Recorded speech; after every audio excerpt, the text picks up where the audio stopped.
Hello, everyone. Welcome to ReachIvy's webinar series, Know Your Top Colleges. This speaker series helps students get an insight into top colleges from around the world and decipher their application process. But before we get started, a little bit about ReachIvy. ReachIvy is a premium education and careers advisory.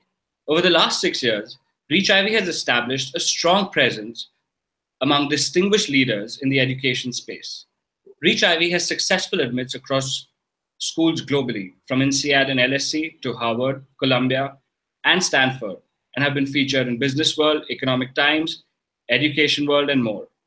Some of the services include counseling, college selection, essay editing, and applications, interview prep, resume review, LinkedIn review, etc.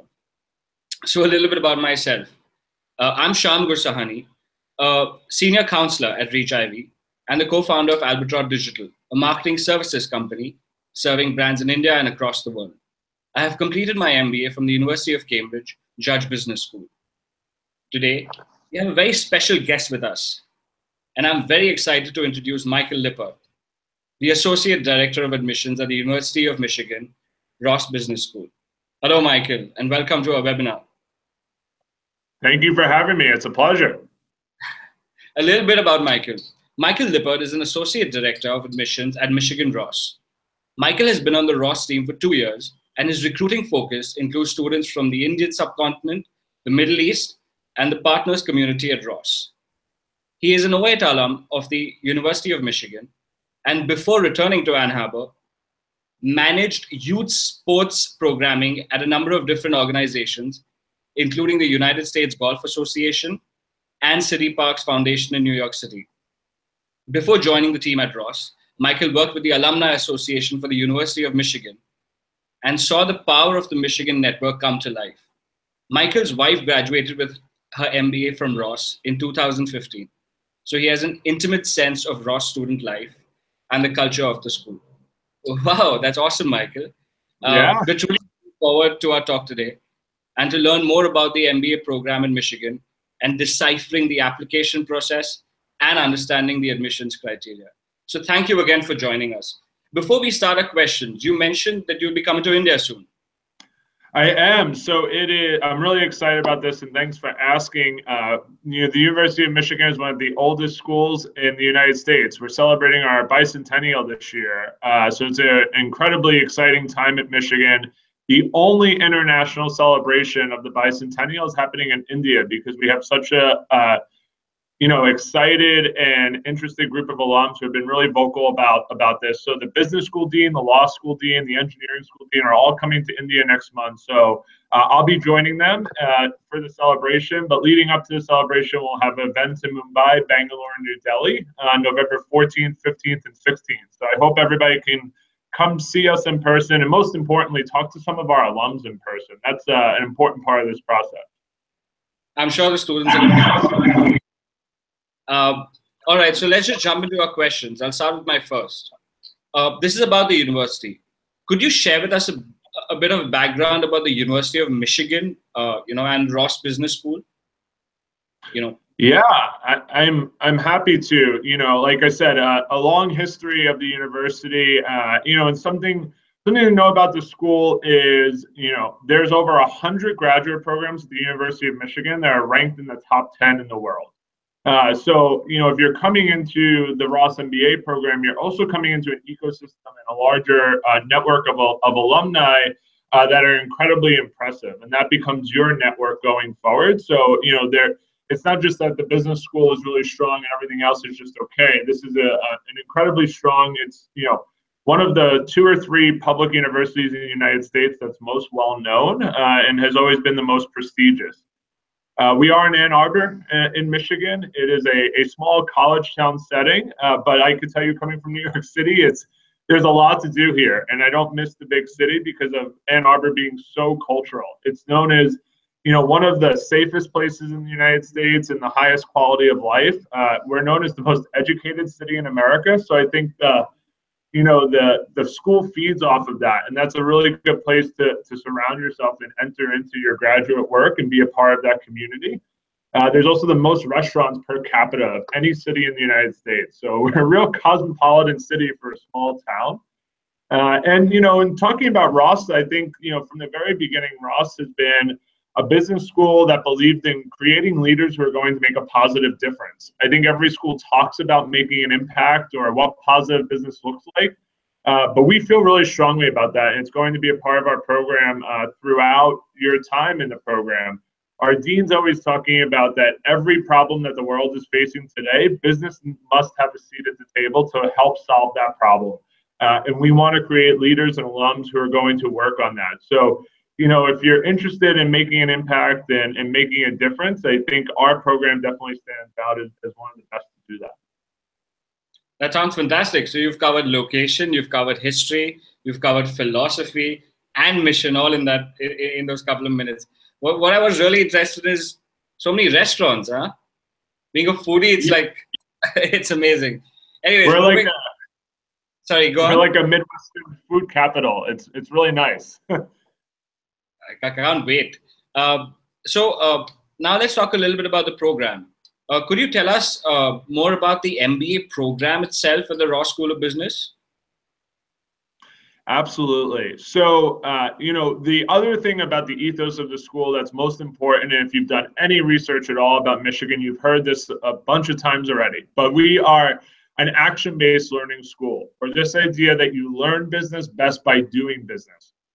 We still have lectures, we still have case studies, all business schools do, but really the focus of what we do and what makes us unique is giving our students as many opportunities to get out into the field as possible and actually work on real businesses or solve real business challenges, because that's what's going to make you more prepared for your career in the business field.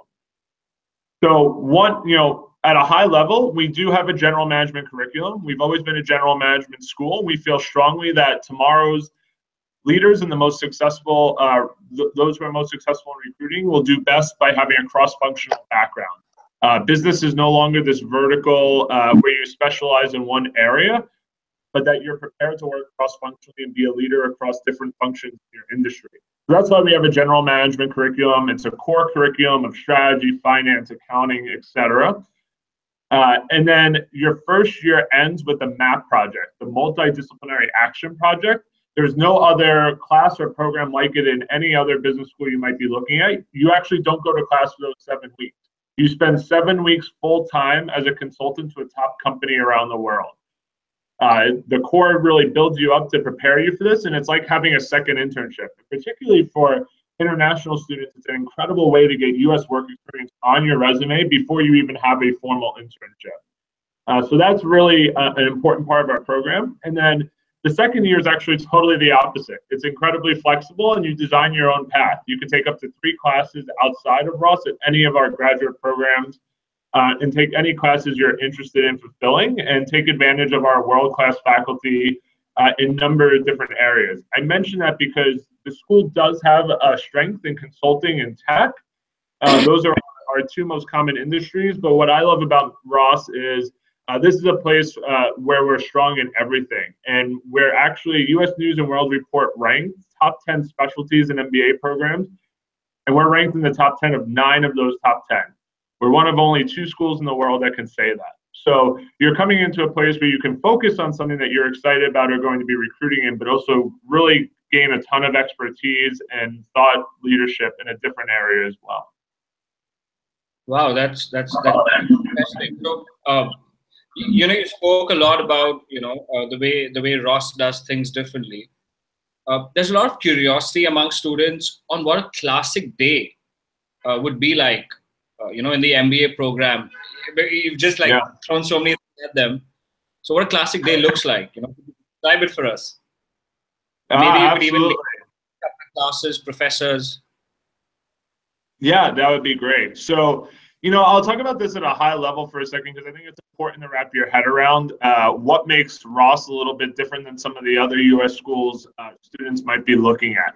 And what I want to point out is just how immersive the experience here is at Ross, and how our students are, self-selecting to get everything they can out of the 2-year MBA experience. So this isn't a place where it's very different than a big city where you just come to class, maybe you have an interview, and then you sort of go back to your friends in New York or San Francisco. We're bringing in 400 students from 45 countries who all live within about a 10-minute walking radius of Ross. So a classic day is really, we have students who spend, probably 10, 11 hours in the building, not because we force them or they're miserable, but because frankly, they want to, and that's what they're looking for in our program, and we love that. So, you have 2 or 3 classes where you'll be in class for 4 or 5 hours. You'll have a couple of group study projects because we're really collaborative experience. There's this belief in learning best from people who are different around you. So you'll definitely have a couple of group projects, but then, you have 5 different companies on campus on a given day. It's like Google, Expedia, Apple are all here on the same day, and going to a corporate presentation and learning about them. And then, working on the conferences you're leading or the different clubs you're leading, and working on your extracurriculars and sort of skill building clubs. I'll probably say that phrase a lot because we have a lot of clubs that, some are recruiting, some are social, but we have some that are just, I want to develop my skill set better. So we have the Data Insight and Analytics Club or the Community Consulting Club. And there's an emphasis on people doing that here, whereas other programs, you probably don't have as much time to immerse yourself in that. A couple of classes that really stand out, our most popular elective for a long time has been Leadership in Changing Times, but all of our students actually call it the CEO's class because a different Fortune 500 CEO comes into class every week, and a group of our students present as if they're role-playing as the senior leadership team. Their classmates are spread across the room, sort of role-playing as well in either government regulators, shareholders, the media. They're peppering them with questions. It's a stressful 45-minute presentation. And then there's a little break, and the CEO actually comes to the front of the room and gives real-time feedback in sort of an unplugged version of what really happened at the company. So for us, that's leadership, right? It's not talking about a case or, talking about some theories of leadership. It's actually seeing and hearing what leadership is. And then the newest class at Ross that I'm really excited about is the Living Business Leadership Experience. At Ross, we've always had opportunities to consult the business through MAP, to launch your own business through our Entrepreneurial Center, and invest in businesses through our 5 different student-led funds.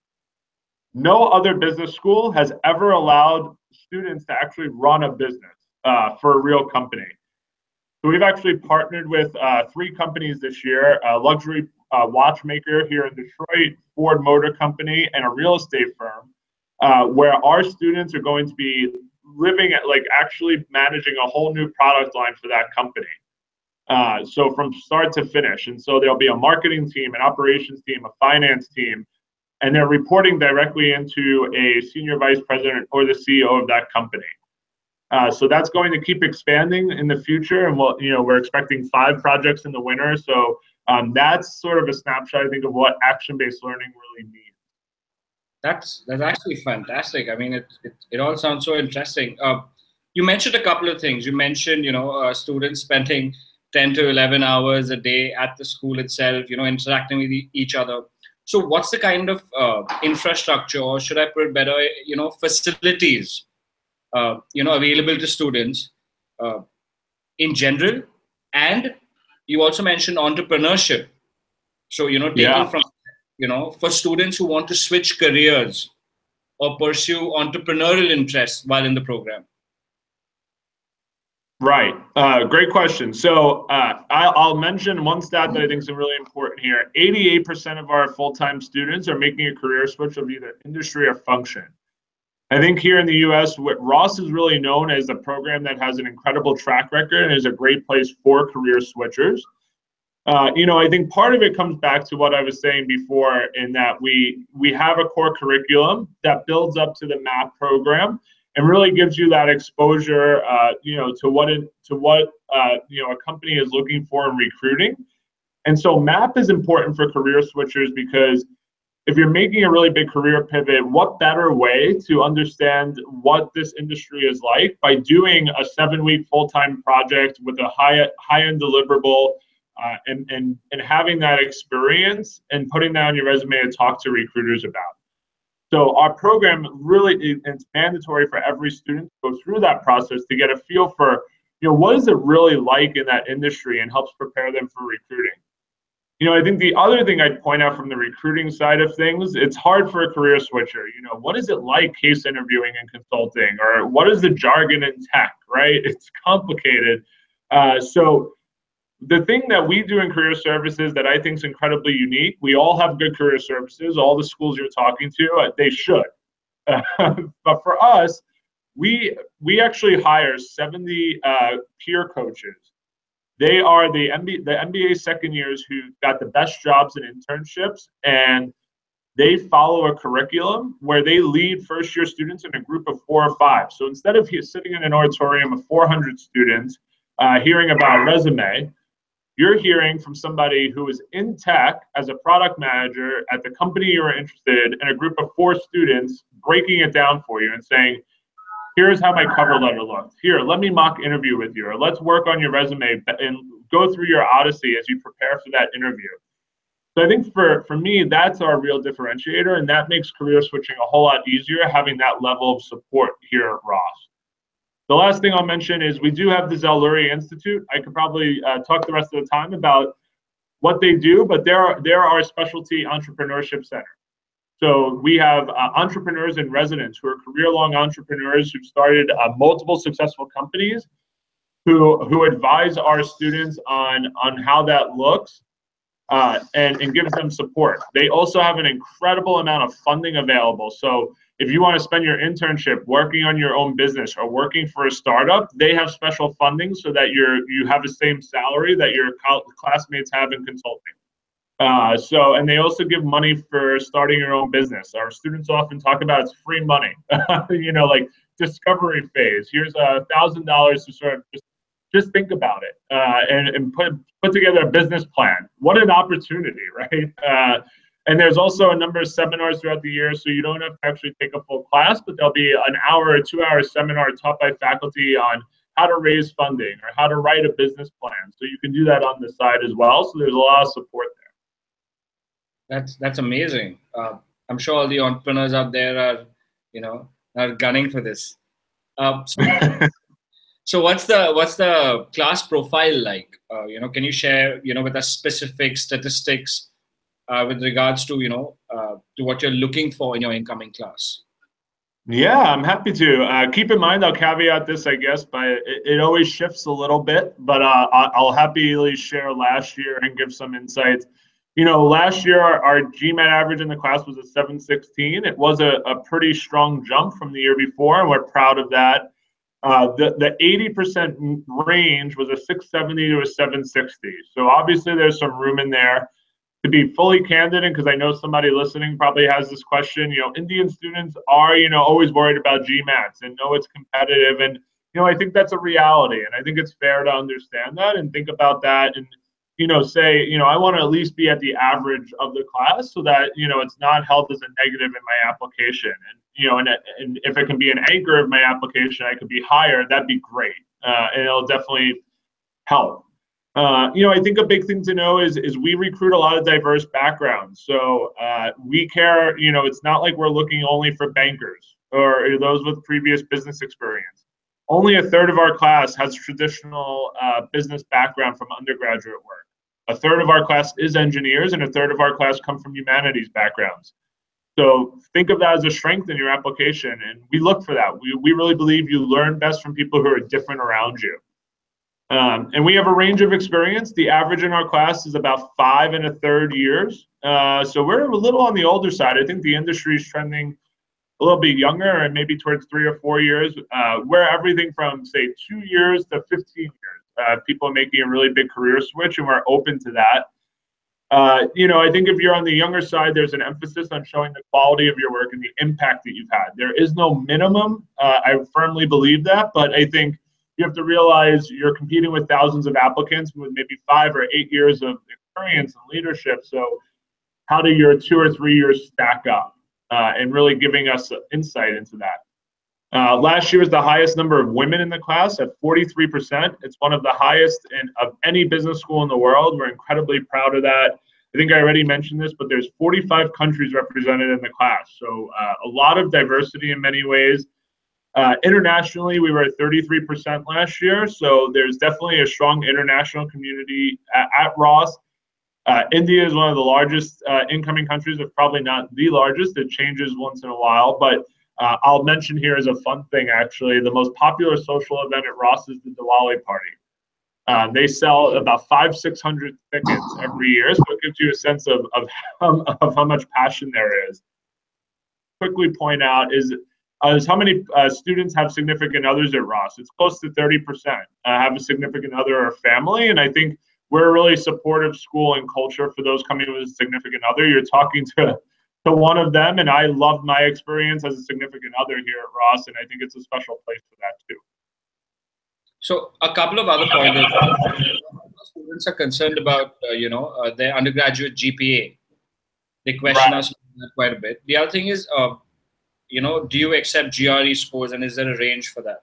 Yeah, that's a good question. With GPAs, we've kind of become experts at quantifying Indian transcripts with US transcripts. There's no perfect conversion, so I wouldn't get too worked up in that.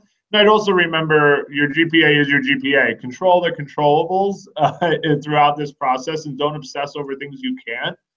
So we have a good sense for that. The average US GPA in the class was a 3.45. So if you use a conversion table, you can look at that, but we have a good sense of different international transcripts and such.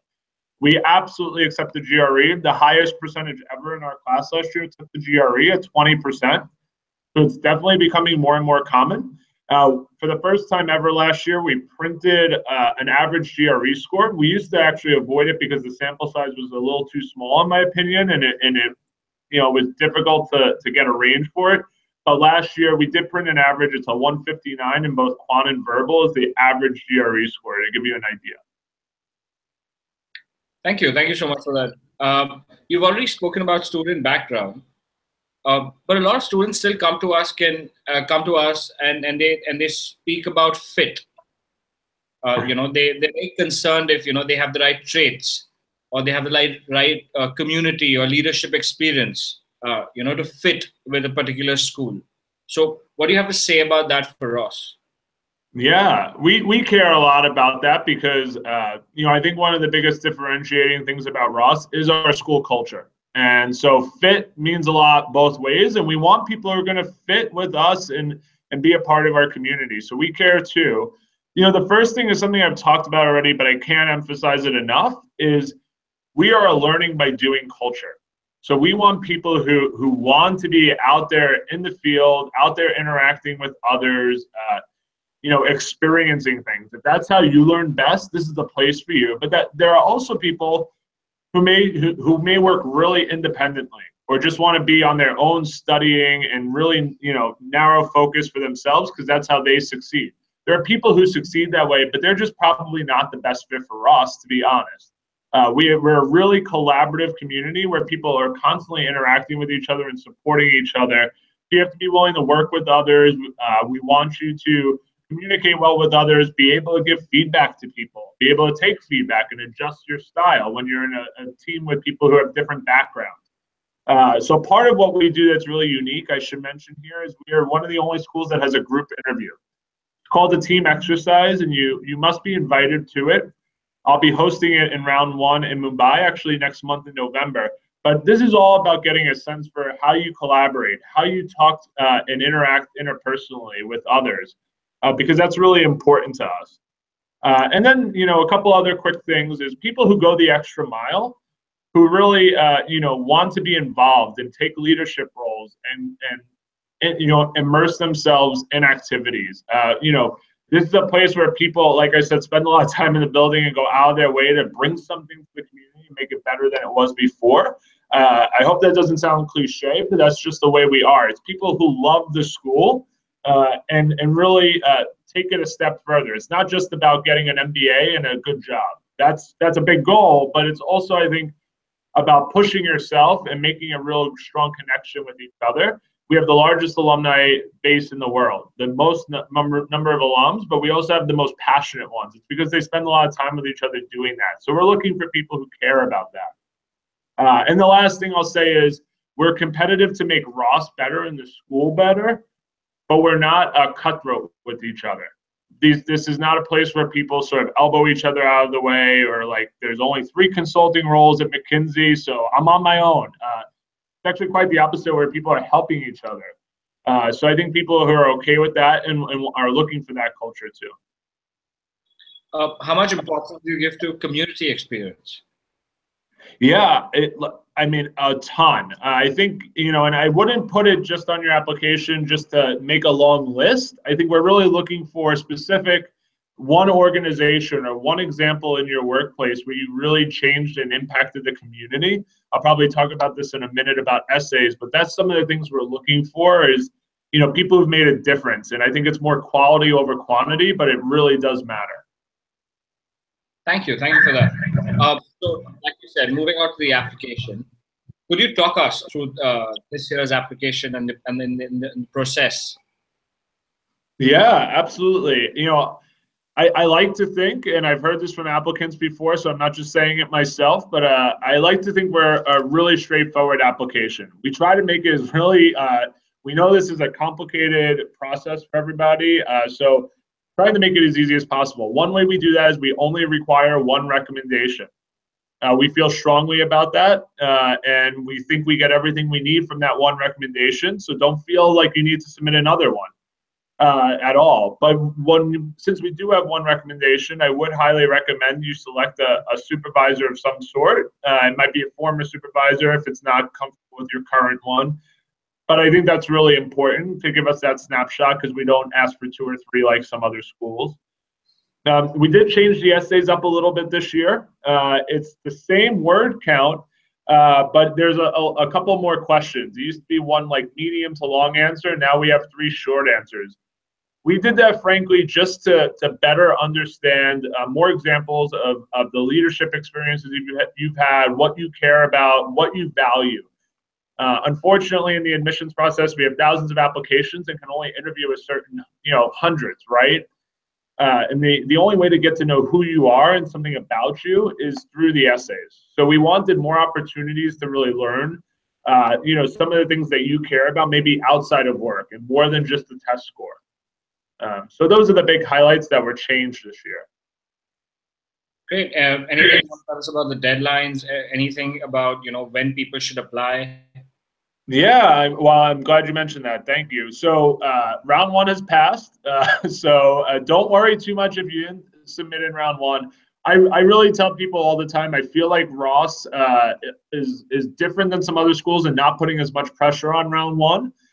We really don't feel as strongly that round 1 is the end all be all. So don't worry too much if you haven't submitted. We are doing the team exercise in round 1, so that'll be the only way to participate is if you submitted in round 1. I will say we have 3 rounds. Round 2's deadline is January 3rd or 4th, I believe, right after the new year. That's a big round for us. Round 3, most of the class is filled, so it's not impossible. We do always admit people, but I'd probably avoid round 3 if I could. But round 1 and round 2's really look similar. Don't fall into that message board stress of you have to apply in round 1, or a lot of that stuff isn't always true. So don't worry about that. Thanks for that. I think that puts a lot of people at ease. Yeah.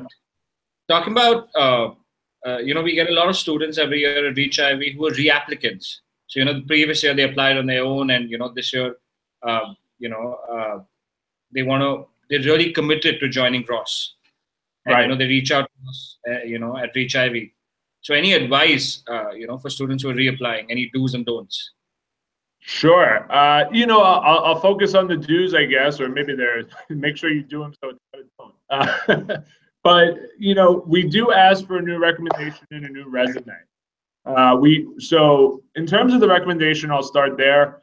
It doesn't necessarily mean that it needs to be a different person. Don't just assume that was the reason or that person gave you a bad recommendation. Not true at all sometimes. But give some thought as to who's going to write that new recommendation. And if it's the same person, you might want to explain to them, to give some different insights. They could write a really great recommendation, but to maybe focus on the past year a little bit.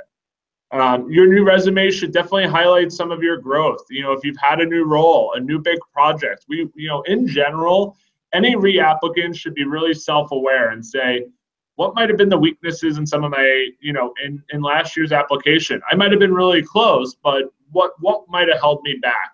And knowing those, you can address them. So if it was a test score, you might be able to get 20 points higher. If maybe your work experience was, maybe you didn't have the scope or depth of some of it, what looks like successful applicants, asking for a new project at work. And I say all these things because those are the things you probably want to highlight in a reapplication. We know some of your strengths already, but have you addressed your weaknesses? How have you grown? And the main thing is we do ask for a reapplicant letter. It's sort of like an additional essay, but it's about 1 page. We don't put a requirement on it, but usually 1 page, and just kind of giving us a snapshot of what changed in the past year. Why do you still want Ross? What are your career goals? Have they changed a little bit? Sort of just like, over the course of the year, what's changed. And I think if you do all those things, you'll be in great shape.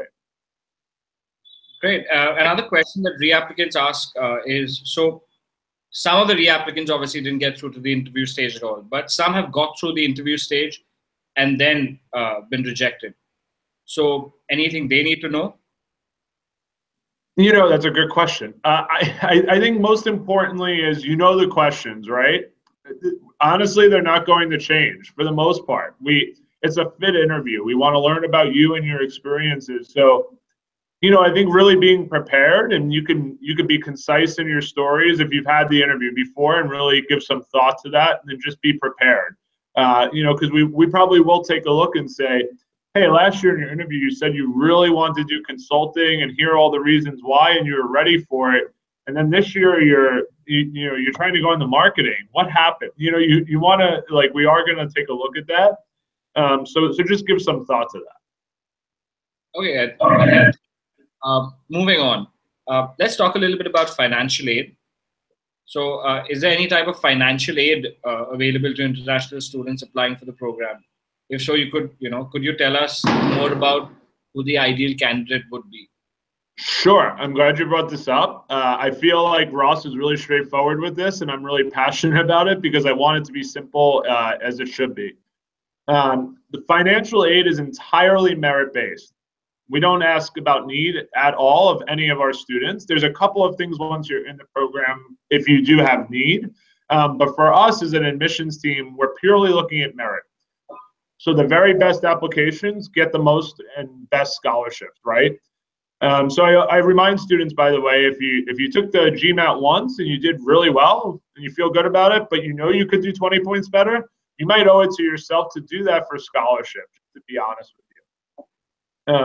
But it's purely based on merit, and I'm proud to say last year was the most international scholarships Ross has ever distributed.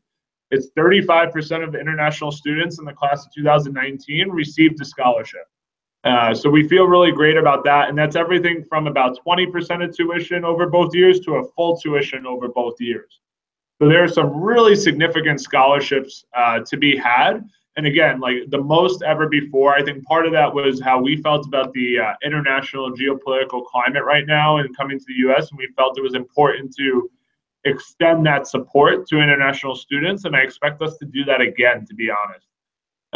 So there's a lot to be had. The cool thing is you don't have to submit any additional essays. You don't have to tell us what you want the scholarship for. It's really just based on your application. So you don't have to do any extra work, which I think is kind of nice after all the work you've had to do for applications. The other big thing I'll mention is we tell you the day you're admitted. So there's no of this waiting or not sure where you are. We let you know right away. So you can make the best decision possible, and I feel really strongly about that. It's important to me that we don't keep you hanging or we don't lead you on, and you know the day you're admitted. And then for those who, whether you do receive a scholarship or not, we work with Prodigy Finance for non-cosigner loans. So there's a good amount of loan funding available as well. Fantastic. That's actually very informative. You've answered all the questions that one would have about scholarships and financial aid. Moving on, you've already spoken about career quite a bit right up front, and you've also spoken about the careers team at Ross and how they can help students. What about students looking to return back to their home countries? What type of support do they receive? Yeah, absolutely. Well, if I could mention, if you don't mind, a few other things about career services, we have a dedicated international career coach for international students to really focus on either international companies or recruiting homes. So you have that support. This wasn't your question, but I do think it's important, if you don't mind, if you're looking to stay in the U.S., you actually have 2 shots at the visa lottery from Ross, because we end class pretty early. So you will, if you have a job offer, you can apply in April, right before you graduate. And then if you weren't able to get the lottery visa, you can apply again the following year. That's a really big thing for many of our students. 98%, it's actually like 98.3% of our international students had a job offer they accepted within 3 months. It's higher than our domestic students. I actually took a look at the numbers this summer, or when we got the employment report internally, and said, of the top 10 companies from poets and quants, or like that MBAs want to work at, how did our students do overall? And international students actually did significantly better than domestic students at landing the top consulting firms, or Amazon or Google. They were actually like 25-30% better at getting those jobs. There's many of those students getting those at Ross, but a majority are international students. There are a number of programs right now our career services are working with, actually, where it's Johnson & Johnson's one of these that just created a program, given the visa situation in the United States, where you can work a year in the US at headquarters and get a really firm base in the company, and then move to a home office in your home country, or anywhere internationally you want to go, so that you're not reliant on the visa. So we have a couple of companies recruiting specifically for those programs on campus. And I know also, the last thing I'll say is there are a lot of students who are always talking about family businesses. So we have a couple of classes specifically in managing a family business and preparing you to do that back home. Nice. As you guys have covered all bases, yeah? So good, I'm glad. The last question, at least for today. One piece of advice to give to students interested in applying to the program, what would it be? It's so hard to narrow this down to one. I'll come back to the biggest and most important thing for me is be authentic. I hope, Shyam, you encourage all the people you work with to be themselves and to not overthink this. But I worry sometimes that people try to figure out what admissions committees want to hear. If I'm going into consulting, I need to tell them this, or I should want to work for this company, even though I don't know anything about it. We kind of see through that. If you didn't pick up on, earlier in the conversation, Ross is full of passionate people. I'm passionate about the school. Our students are really passionate about Ross. So if you're not passionate about what you write in an essay or what you're talking about in an interview, it comes through to us. We kind of notice, and we can tell the difference in, like, oh, somebody coached me to kind of say this, or they haven't really thought about it. So just really be yourself more than anything else. You have a lot of skills. You have a lot of knowledge. If you forget why you want to go to business school or what you're excited about, it kind of falls flat. So I hope that's important. Wow. So yeah, this was a fantastic talk, and thanks for that advice.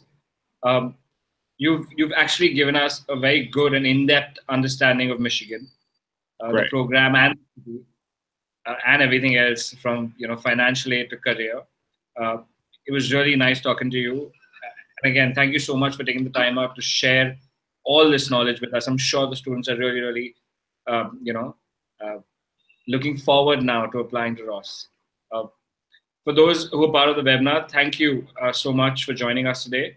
If you have any other queries or questions, please feel free to reach out to help@reachivy.com or log on to www.reachivy.com and submit a query. Thank you all. Thanks, Michael. Thank you. It was a pleasure.